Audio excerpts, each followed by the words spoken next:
Welcome to ShadowMeTarot. We have, this is one I think I got from where did I get this from? Oh, this came from Indu.com. I couldn't find it anywhere else. Maybe I got this from the cheapest place I found.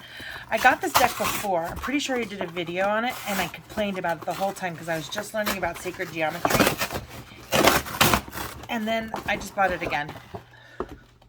So I'm keeping it this time because I was mad at it because I didn't get it. It was too simple, and I liked all these pretty pictures of like, I don't know, like this sacred geometry. Isn't that beautiful, right? Sacred geometry, beautiful cards. And then they had, and I got two of these decks, and then I have this deck here that has all these sacred geometry symbols here. See, look at that. And they all are great meanings, but what I don't have is like the basic meaning of each of these geometric shapes. It was really great to use these to start out with, especially these ones. These ones are by Lon, Sacred Geometry Activation Oracle Guidebook or whatever, and they're by Lon, L-O-N. And what I love about these is that they have meanings at the bottoms here, and then they kind of use the same like life flower and stuff like that. But each of these, the flower in and of itself has a meaning, and then they're using color to define it. So what I found is that this will make reading this even more beneficial, but you have to have that base understanding of geometry. But yeah, when I got this the first time, I was like, there's no colors, and it shows right on the box, black and white, no colors. But still, somehow I was still disappointed with it. So here we go. The Sacred Geometry Oracle Book and Card Deck by John Michael Greer. Explore the wisdom of sacred geometry, the cosmic patterns and universal truths of sacred geometry, bridge past and future. Now you can put this ancient wisdom to work in your own life with the Sacred Geometry Oracle Book and Card Deck.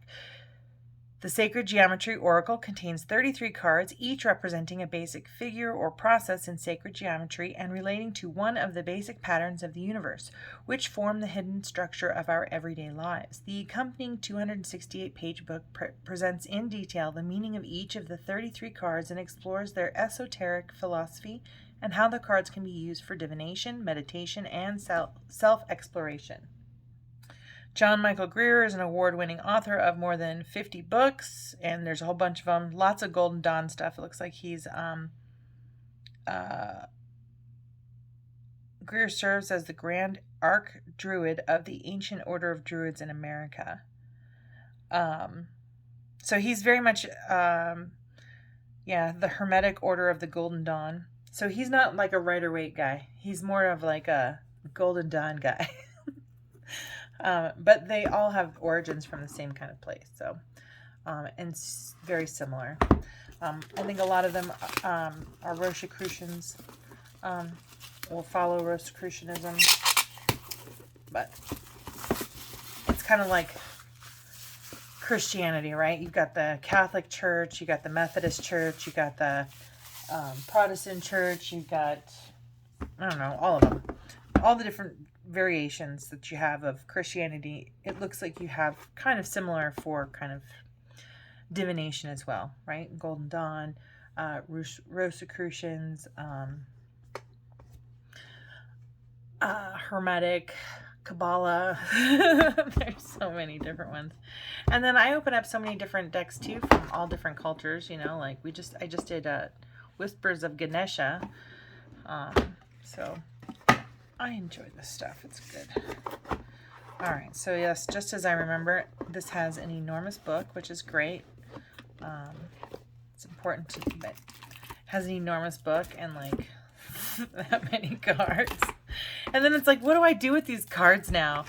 Anyway, they are so unimpressive, but I'm keeping it this time. There's no turning it back anyways. They won't sell it to me on Amazon anymore because I ordered it already. And sent it back. I'm sure they would. I just didn't. I think I found a cheaper version at this other place. I was like, I guess I'm gonna have to just keep it. I can't return it. But it does have the learning and the lessons. I looked it up like 2 or 3 times. This guy is the best guy for learning sacred geometry. But yeah, the cards. maybe as good as like just a basic bicycle deck here. These triangles must be the backs of the cards. This is an unmarked card, potentiality and hiddenness. So here's the point, beginning, and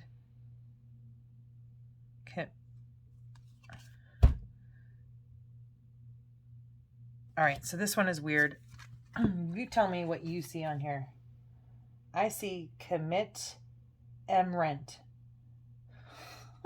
Is it commitment? Committum rent? Okay. Commit and rent. I think it's commitment, and the R is not supposed to be there. That's what I think. All right, so we'll just kind of go through these and I'll zoom in for you. Just a sec.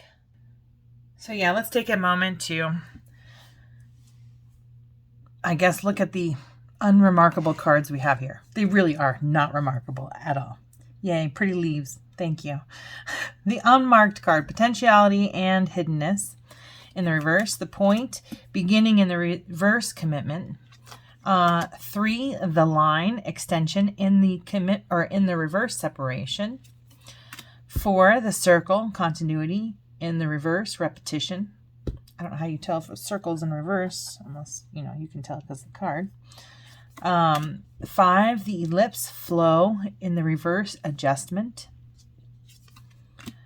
The Vesica Pisces is union in the reverse, it is encounter. 7, the equilateral triangle, form in the upright and limitation in the reverse. The hexagram, balance in the reverse, conflict. 9, the cross, interaction in the reverse, dissension. The right triangle in the upright, proportion in the reverse, restriction. Quadrature of the circle, integration in the reverse, isolation. The square, manifestation. In the reverse, it is inertia. The octagram in the upright is cooperation. In the reverse, it is compromise. The dodecagram number 14 is completeness. In the reverse, it is complexity. 15, the tetrahedron in the upright is energy. In the reverse, it is disruption. The octahedron, meditation in the upright, and in the reverse, it is dispersal. 17, the icosahedron, receptiveness in the upright and passivity in the reverse. The cube, stability in the upright, rigidity in the reverse. Square and diagonal, generation in the upright and reverse is consequences. 20, mnemonic expansion. In the upright it means expansion, in the reverse it means excess. 21, the spiral, unfolding. In the reverse is diminishing. Alternation, in the upright is approach, in the reverse is imperfection. 23, the double square, regeneration, in the reverse, risk. 24, progression of roots, evolution, in the upright, and in the reverse it is unexpectedness. 25, discontinuous proportion, in the upright is relation, in the reverse it is dependence. 26 is continuous proportion, correspondence in the upright and necessity in the reverse. 27, the golden proportion, harmony in the upright, justice in the reverse. And that looks like a justice scale. That definitely looks like it. the half of a justice scale to me, so that's interesting. Cool, cool. Okay, the pentagram in the upright is power. In the reverse, it is responsibility. The dodecahedron in the upright is transcendence. In the reverse is transmutation. 30, unity of the primary roots. In the reverse, reconciliation. I'm sorry, in the upright, it's reconciliation. In the reverse, it is a paradox. 31, the sphere. In the upright, it means infinity. In the reverse, it means unknowability. Squaring the circle, which is this whole thing on every back of every card. In the upright, it is attainment. In the reverse, it is impossibility. 33, the human canon. In the upright, it means unity. In the reverse, it means diversity. And that is all of the cards for the Sacred Geometry Oracle. I'm kind of go over the book a little bit, but there's a lot to this. But the main thing I wanted it was just for, yeah, look at this. This is a real book. This is like chapter 7. Like, there's chapters in this book. How many card books you know have chapters? I was like, I'm not reading all this, but I am now. I'm ready to now. What I think is interesting for myself, there's just too much in here to kind of go through here. I guess I can go through this. Chapter 1, the unmarked card. Chapter 2, the point. Chapter 3, the line. Chapter 4, the circle. And then how you use each of these. Because you can make all different types of pictures. There's all different types of pictures that you can create using these shapes. Anyways, there's too much to read here, so for the video.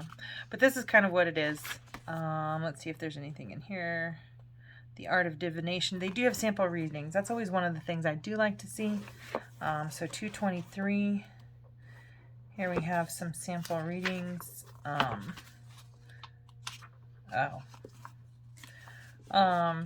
how they laid out the card. One. Wait a second. Card 1 goes 1, 2, 3, 4, 5, 6, 7, 8, 9. Boy.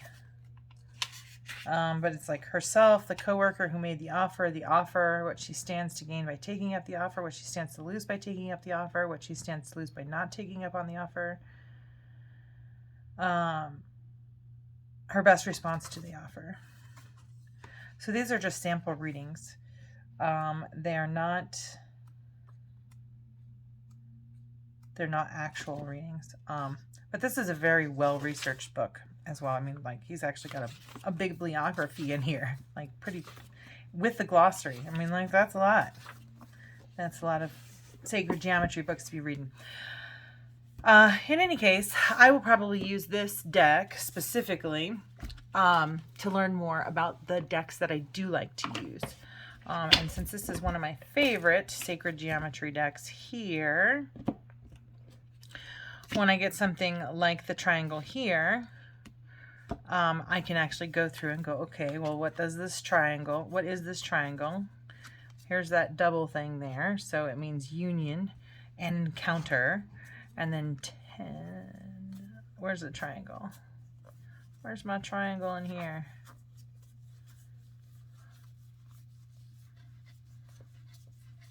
Where are you?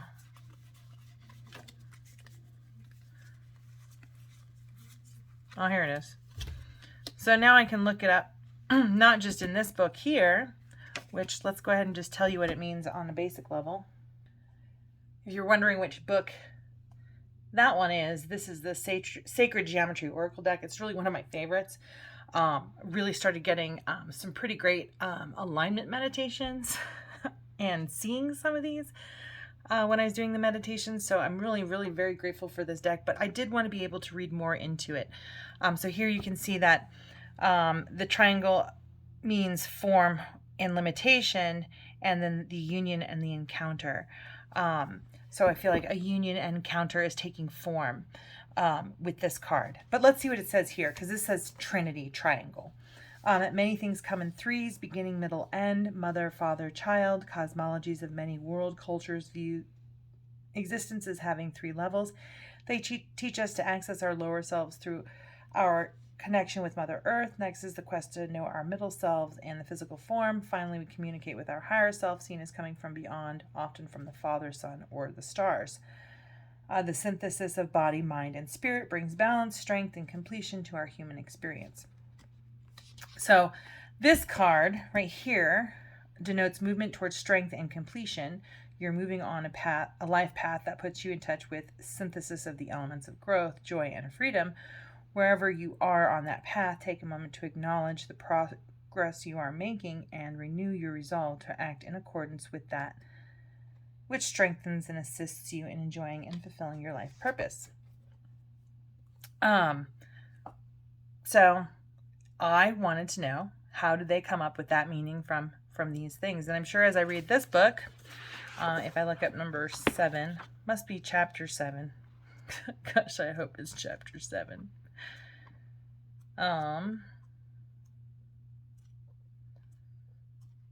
Let's see. Okay, here we go. The equilateral triangle, the upright meaning, when it appears upright in a reading, the equilateral triangle suggests that the design you are making has the need of stability and solidity that triangles can provide. Attention to form, to focus, and to a more structured and orderly approach are called to help your hopes and dreams take on ever more real form. So it just says in the upright, just practical divination, the order and structure are important elements of whatever the situation is you're considering. There are times when vagueness, fluidity, and uncertainty are a source of freedom and spontaneity, but there are times when they lead to confusion and failure instead, and this is one of the latter. This is a time to turn wishes and daydreams into step-by-step plans so that they can unfold into solid realities. And then 6 is the Vesica Piscis suggests that the process is set in motion with the drawing of the first point has begun to bear fruit. From the point, the line and the circle have unfolded. The spiral and the ellipse have come into being, and now a secondary circle has taken shape, producing the Vesica, the symbol of creation. The space between the circles is the womb from which any other number of things will be born. So I will forever remember this as a womb now. This is a womb. So I almost feel like this is giving birth to something. In this deck, the triangle is giving birth to something, because you'll see that there are this is the swirl or the spiral I see underneath it. I don't know if you can see that very well on the camera. Let's see. See, there's kind of like shadowy, but there's a spiral in there. So there are layered messages within these cards if I would just know the basic meanings of these shapes. And that was really essentially the goal. So I'll forever remember this as being the moon, a place of creation, right? Something being creative, something taking form. And the union of both something from our thought, right? Or something in the ether, in the spirit, to taking something form in the physical. So I think that this will definitely help me in learning some sacred geometry. I have found that sacred geometry really, really helps with my own meditations and getting into alignment and kind of asking the universe for the things that I want and need and want to feel and the life I want to live. Like in defining those things, or in doing my meditations and working with sacred geometry, I am finding guidance for those things. So I definitely recommend looking into sacred geometry. For me, it has been very helpful and beneficial in just kind of tuning in to spirit, I guess, the universe, drawing cards, like, just becoming more and more aligned with spirit. It's sacred geometry has helped me. So that's the purpose that is the purpose that I purchased this book, The Sacred Geometry Oracle. If you like this video, please like, subscribe, and share. Yeah, let me know what you think. How important do you think sacred geometry is to tarot divination or oracle card divination? I do see lots and lots of cards that have references to it. So I do think it's kind of, it's just something, it's another side of divination that you can kind of look into and see if it resonates for you. But I like it. It's fun for me. It makes me feel pretty good. So I recommend it. Thank you so much for watching. Have a beautiful, blessed, wonderful day, and we'll see you again soon. Take care.